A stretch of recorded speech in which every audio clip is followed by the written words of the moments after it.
habe mich so auf Sarah gefreut. Das ist echt eine blöde Idee, die von der Adoptionsbehörde anzulügen. Was wird denn jetzt aus ihr? Sie war so traurig heute Nachmittag. Aber ich habe einfach nicht gewusst, wie ich auf euch zugehen soll. Hat mein Vater also den Kontakt nicht verhindert, weil es nichts zu verhindern gab? Nachdem Martin die Scheidung eingereicht hatte, haben wir uns darauf geeinigt, dass Marie und du, also dass ihr beide besser bei ihm bleibt. Wie? Martin hat gesagt, du hättest die Scheidung eingereicht. Wenn du ihn darauf ansprichst, dann will ich nichts mehr mit dir zu tun haben. Dankeschön. Danke. Dankeschön.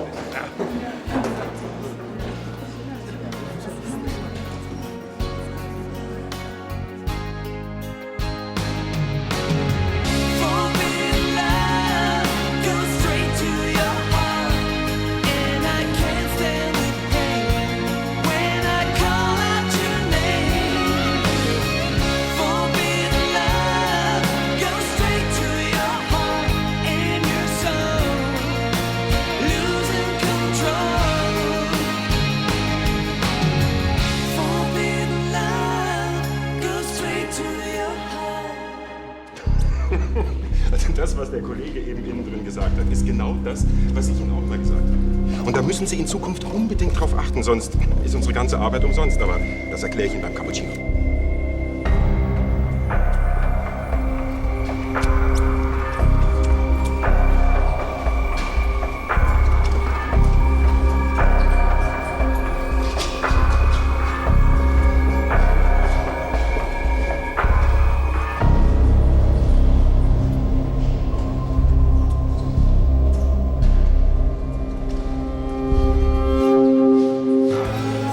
Mein Vater hat's mir gesagt.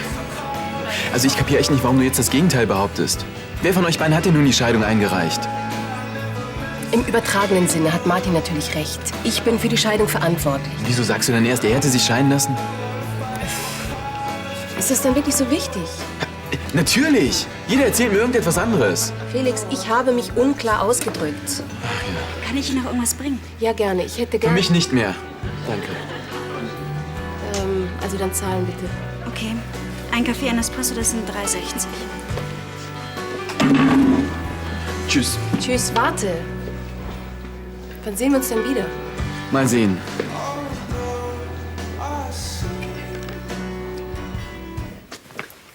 Ich bin dann weg. Wo bist du, falls deine Liebste anruft? Ja, wo wohl? Scheiße. Kannst jetzt nicht mehr geradeaus gehen. Was macht er denn hier? Oh. Die muss Sarah hier vergessen haben. Wenn sie ihn vergessen hat, warum bringst du ihn ihr nicht zurück? Das sagt sich so einfach. Wie? Macht der Heimleiter noch Stress? Der nimmt dir die Nummer immer noch übel? Ich habe ihn seitdem nicht mehr gesprochen. Das heißt auch schon eine Woche her. Also ich würde noch mal zu ihm gehen. Hm? Andi. Er will mich aber nicht sehen. Wenn ihr so viel daran liegt, die Kleine zu sehen, dann klopft den Typen weich. Wenn das so einfach wäre. Hey, Hindernisse sind dazu da, überwunden zu werden. Mach's gut.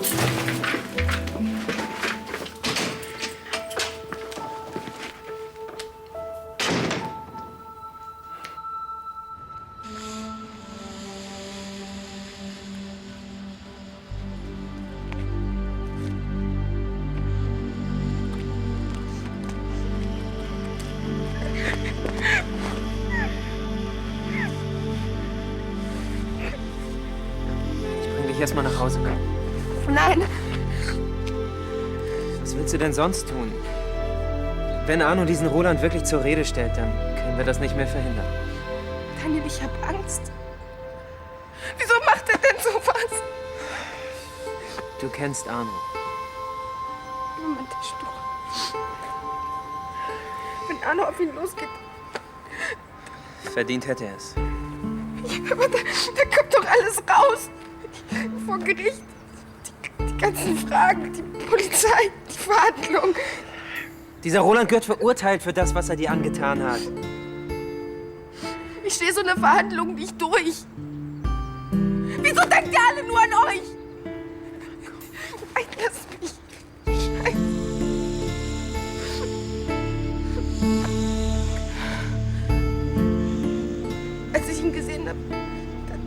ist mir klar geworden, dass ich ihn nie wiedersehen werde.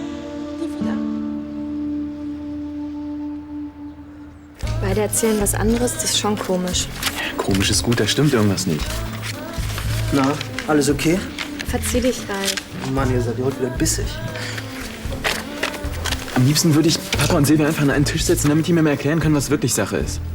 Das wäre vielleicht gar nicht so schlecht. Ja.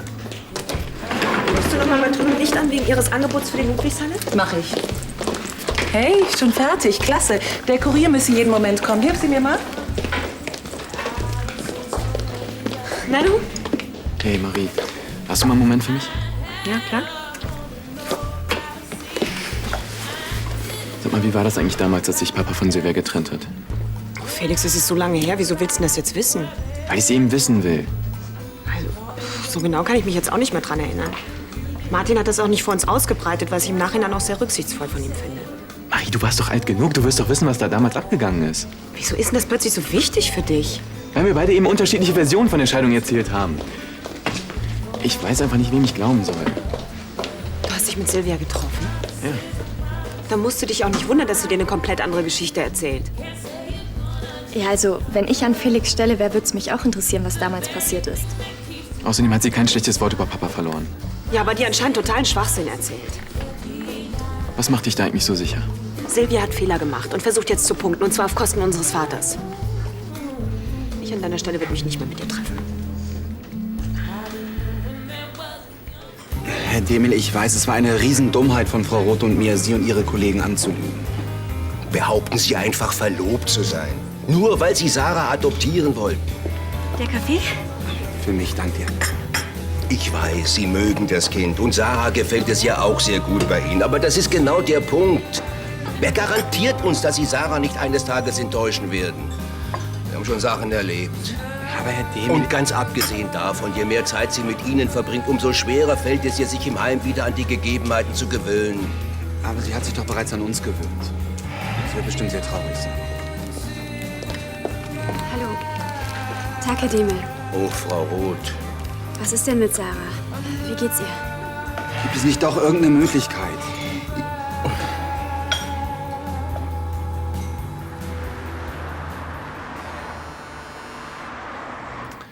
Ja, immer erst reden und dann nachdenken. Das sieht ja ähnlich. So bist du früher schon gewesen. Bitte, bleib bei den Tatsachen.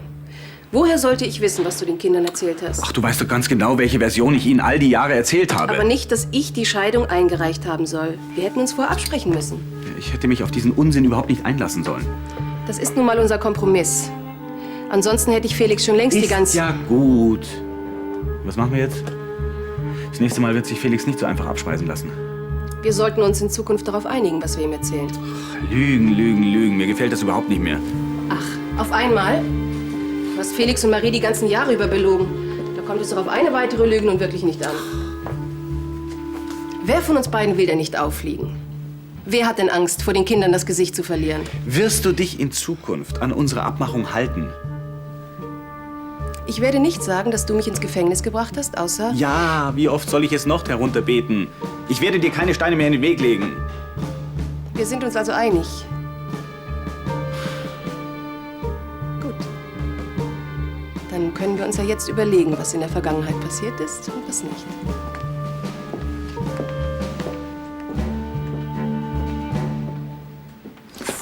Und? Nur Arnos Mailbox. Verdammt. Und Gabriella? Die ist noch im Bad. Hoffentlich beruhigt sie sich wieder. Ja. Glauben Sie, Arno hat diesen Hansen...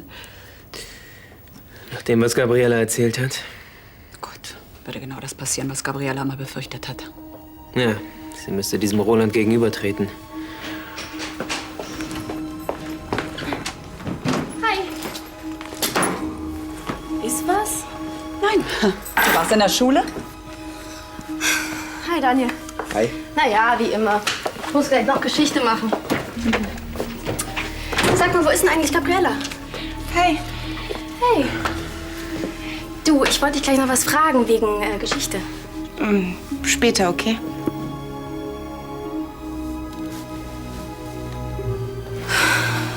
Tja. Essen wir heute nicht zusammen? Doch, wir warten nur noch auf Arno. Ich kann dir aber inzwischen ein Brot machen. Nö, nicht nötig. Ich versuch's nochmal. Tja, ich gehe dann mal hoch. Hey, Arno. Mann, du siehst ja auch aus, als hättest du einen schlechten Tag gehabt. Ja.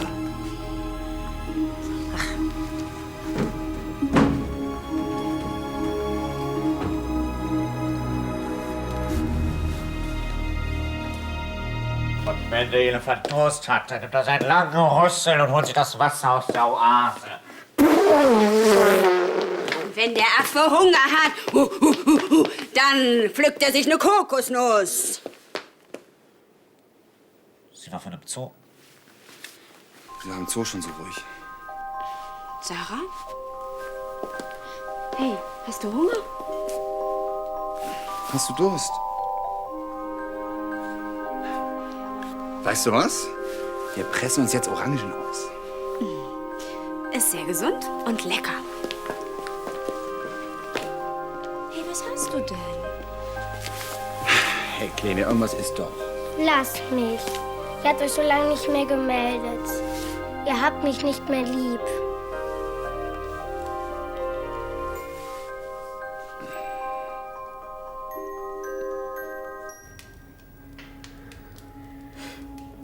Ich kann dir doch jetzt nicht dankbar sein dafür, dass du dich nicht mit ihm geprügelt hast.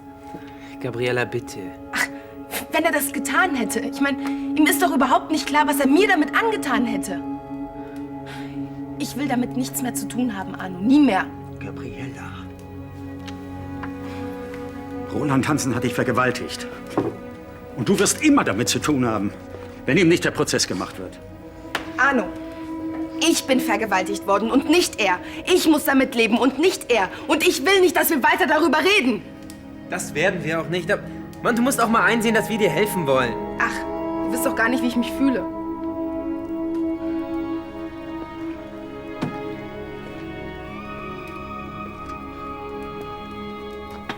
Glaubst du, ich sehe zu, wie du langsam vor die Hunde gehst? Du bist wie eine Tochter in diesem Haus. Ich bin verantwortlich. Aber ich habe dich nicht schützen können. Ihn zur Rechenschaft zu ziehen, ist das Einzige, was uns bleibt. Arno, wenn ich dir so viel bedeute, dann lass diesen Mann in Ruhe. Und mich auch.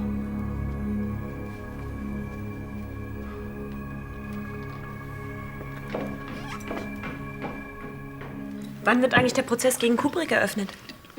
Die Staatsanwaltschaft ermittelt noch. Ich denke so in 1-2 Monaten. Haben Sie Ihre Bilder denn schon zurückbekommen? Ja, zum Glück konnte sie dieser Kerl noch nicht verkaufen. Hey, alles okay? Nein. Organisiert eigentlich Marc den nächsten Transport der Bilder? Oh, leider nein. Wir haben ihn gefragt, aber er hat abgelehnt. Jetzt sag doch mal was. Ja, Marc kann manchmal ganz schön stolz sein. Also ich kann ihn gut verstehen. Eine Frage, Papa. Wer hat eigentlich die Scheidung eingereicht? Das habe ich dir doch gesagt. Sie behauptet das Gegenteil. Ich verstehe nicht ganz. Felix, muss das sein? Sie hat gesagt, dass du die Scheidung eingereicht hättest. Ja, letztendlich habe ich auch die Scheidung eingereicht. Aber sie war diejenige, die sich scheiden lassen wollte. Bist du jetzt zufrieden? Noch nicht ganz. Felix, musst du eigentlich ständig darauf rumreiten? In der Vergangenheit, da sind einige Fehler gemacht worden. Aber ich denke, es ist besser, wenn wir es dabei belassen und jetzt nicht wieder alles aufwärmen. Das haben die Leute nach dem Krieg auch gesagt. Es reicht. Immer schön alles unter den Teppich kehren. Ich guck mal nach ihm.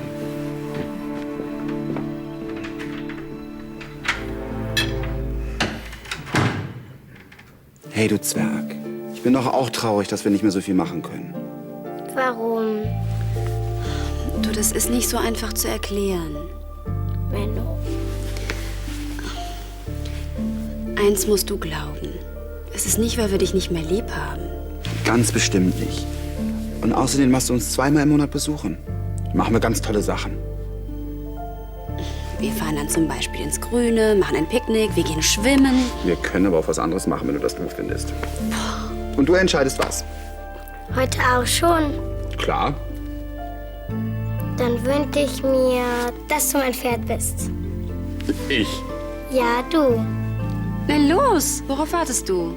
Na denn? Alles aufsteigen. Höher, Pferdchen. Oh mein Gott. Ja, da musst du jetzt durch. Alles klar. Auf zu den Orangen! Was wird das denn, wenn das fertig ist? Das sieht man doch. Sie reiten in die Küche und pressen Apfelsinen. Klar würde ich wissen wollen, was damals zwischen meinen Eltern abgegangen ist. Aber du bist gerade ein bisschen zu heftig gewesen. Ach Quatsch, wie hätte ich denn sonst fragen sollen? Und ich habe ein Recht darauf, das zu erfahren. Können wir uns kurz unterhalten? Ich gehe nach oben. Fandest du gut, was du davon abgezogen hast? Sonst hätte ich nicht gefragt. Und auf Papa nimmst du dabei überhaupt keine Rücksicht?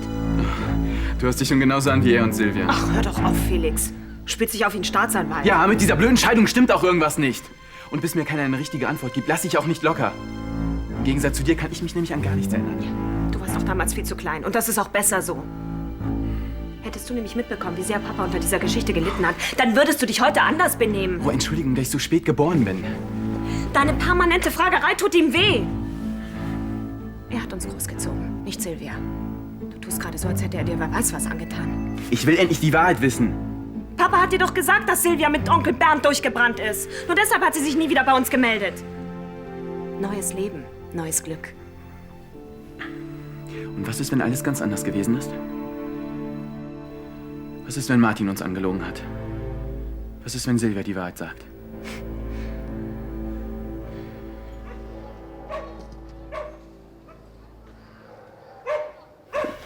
Hier.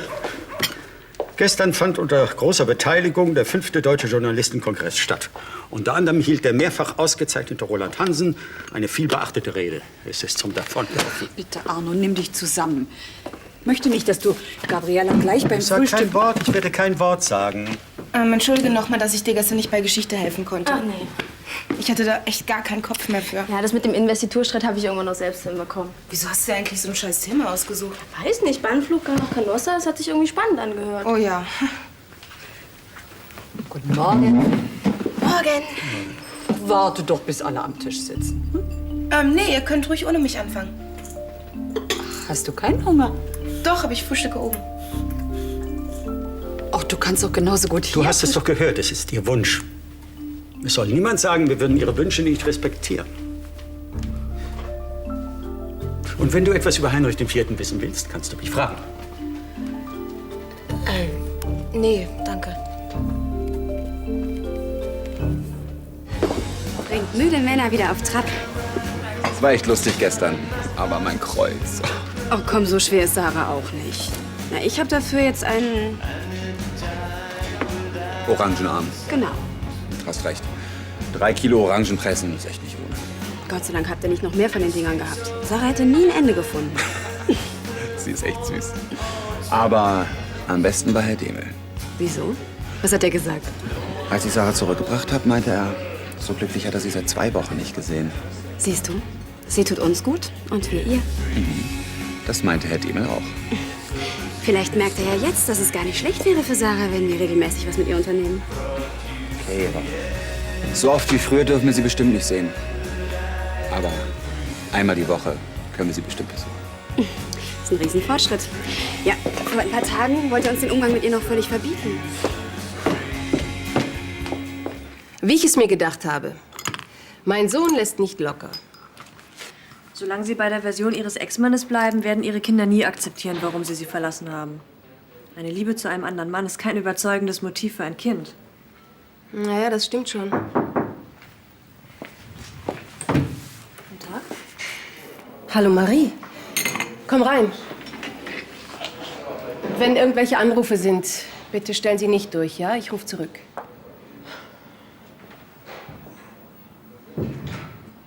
Möchtest du auch einen? Nein. Aber mach dir ruhig einen. Setz dich doch. Möchtest du was anderes trinken? Einen Tee vielleicht? Wieso hörst du nicht auf, Felix so einen Unsinn zu erzählen? Er ist schon völlig durcheinander. Du hast ihn so weit gebracht, dass er seinem eigenen Vater misstraut. Was soll denn das? Ich habe ihm nur gesagt, was er sowieso schon weiß. Ach ja. Ich glaube eher, du hast ihm eine fantastische Ausrede aufgetischt. Dazu habe ich keinen Grund. Und ob du den hast. Dir geht's doch nur darum, deine Fehler von früher schön zu lügen, damit Felix dir verzeiht. Natürlich habe ich Fehler gemacht. Aber ich habe auch dafür bezahlt. Und dass ich nichts rückgängig machen kann, ist mir auch klar. Darüber habe ich mit Felix gesprochen und er glaubt mir eben. Falsch. Er glaubt weder dir noch Martin. Und selbst wenn. Du hast uns damals im Stich gelassen. Deine eigenen Kinder. Und dafür gibt es keine Entschuldigung. Und wenn wir dann ins Schokoladenmuseum fahren oder eine Dampferfahrt auf dem Rhein machen Oder du dich auch mal um deine Patienten kümmerst. Ach du Schreck. Machst mir die Rechnung? Schon gut. Du bist ein Schatz. Herr Seifert, gut, dass ich Sie noch treffe. Oh Gott, ist irgendwas mit Sarah? Nein, nein, keine Sorge. Ihr Mitbewohner sagte mir, dass ich Sie hier finde. Ich wollte noch was mit Ihnen besprechen. Jetzt sagen Sie nicht, wir dürfen Sarah doch adoptieren. Jetzt machen Sie es bitte nicht so spannend. Ich habe es leider auch erst heute Morgen erfahren. Sie erinnern sich doch noch an Sarahs Tante? Ja. Sie ist jetzt bereit, das Kind zu adoptieren.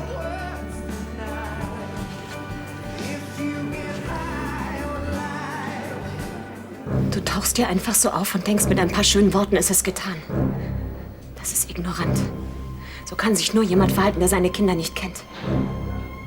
Hast du dir eigentlich jemals überlegt, wie es mir ging? 9 Jahre war ich alt und hatte plötzlich keine Mutter mehr. Wenn du gestorben wärst, das hätte ich vielleicht irgendwann akzeptiert. Der Tod lässt einem ja keine andere Wahl. Aber du hast mich einfach so zurückgelassen, ohne irgendeine Erklärung, als ob ich dir völlig egal wäre. Mein ganzes Leben lang habe ich mir überlegt, was ich dir bloß getan habe. Jahrelang bin ich mit Schuldgefühlen durchs Leben gerannt. Aber was erzähle ich dir das eigentlich? Es war damals deine Entscheidung, von uns zu gehen. Und jetzt ist es meine, nichts mehr, aber auch wirklich nichts mehr mit dir zu tun haben zu wollen. Es war nicht meine Entscheidung. Ich bin auf jemanden reingefallen. Ich war jahrelang im Gefängnis.